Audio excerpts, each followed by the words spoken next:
अस्सलाम वालेकुम। एक इम्पॉर्टेंट क्वेश्चन है जो बहुत सारे स्टूडेंट्स के माइंड में होता है, और इसकी इम्पोर्टेंस इस हवाले से भी बहुत ज़्यादा है कि ये इसका जो स्केल है वो बहुत लार्ज है, और यानी बहुत सारे स्टूडेंट्स को ये मसला फेस होता है कि फिज़िक्स के जो क्वेश्चंस हैं वो उनको डिफ़िकल्ट लगते हैं, या फिज़िक्स के जो पार्ट है लाइक मोस्टली एमडी कैट की इसलिए मैं बात करूँगा क्योंकि एमडी कैट में स्टूडेंट्स नंबर ऑफ़ स्टूडेंट्स बहुत ज़्यादा होते हैं। तो एक हाई स्टेक टेस्ट होता है, तो that's why the MDCAT is most relevant to this question. ECAT भी हो सकता है, कुछ भी हो सकता है, लेकिन ये एक कॉमन प्रैक्टिस है कि आप जब की चेक कर रहे होते हैं, एग्जाम दे के आते हैं, की चेक कर रहे होते हैं कि भाई मैंने क्या स्कोर किया है, तो पता चलता है कि आपने फिजिक्स उन वो पार्ट है जिसमें आपने से बहुत ज़्यादा गलतियां की होती हैं। सो क्वेश्चन माइंड में आते हैं कि यार मैं कभी फिजिक्स सही कर पाऊंगा। तो इस हवाले से कुछ पॉइंट्स हैं जिसको मैं समझता हूँ कि बहुत सारे जो एनालिस्ट हैं जो इस चीज़ों पे फोकस करते हैं, उन्होंने पॉइंट आउट किया कि इन चीज़ों पे जो स्टूडेंट्स हैं वो फोकस करते हैं या नहीं करते, या करना चाहिए। दैट्स वाई उनको ये प्रॉब्लम होता है। सो पहला ये होता है कि जब एक स्टूडेंट अपनी तैयारी स्टार्ट करता है तो वो ये एक्सपेक्ट कर रहा होता है कि जो बायो और केमिस्ट्री का पार्ट है ना, फिजिक्स भी वैसे बिहेव कर रहा है। But physics is something else. वो वो साइंस की और तरह की ब्रांच है, और तरह से बिहेव करती है। उसको बायोलॉजिकल के स्टूडेंट, ठीक है ना, वो फिजिक्स को उस तरह नहीं ले पाते जिस तरह मैथ के स्टूडेंट लेते हैं, क्योंकि बेसिकली उसको बहन भाई कहा जाता है मैथ और फिजिक्स को। सो फॉर मेडिकल स्टूडेंट तो फिजिक्स एक ट्रिक हो जाता है उस वक्त। तो वो क्या करते हैं कि एक गलती करते हैं कि उसको बायोलॉजी की तरह एक थ्योरेटिकल चीज लेके चल रहे होते हैं, और उसको उस माइंड सेट से देख रहे होते हैं, जिसकी वजह से वो उसको प्रैक्टिस जो वो रिक्वायर करता है, उसकी नेचर ऑफ जो सब्जेक्ट है वो रिक्वायर करती है प्रैक्टिस, वो उस तरह नहीं करते, बल्कि वो दूसरे साइंसेस सब्जेक्ट की तरह उसको चला रहे होते हैं, उसी तरह उस पे उसकी उसकी प्रिपरेशन कर रहे होते हैं, तैयारी कर रहे होते हैं।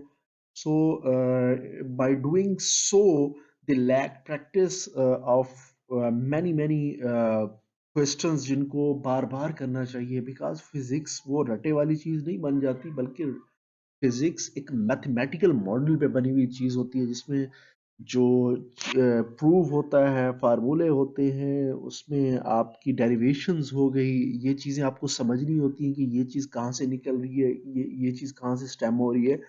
दैट्स वाई आपको इसमें बहुत ज़्यादा प्रैक्टिस की ज़रूरत होती है, और lack of practice is a cause of low score in physics.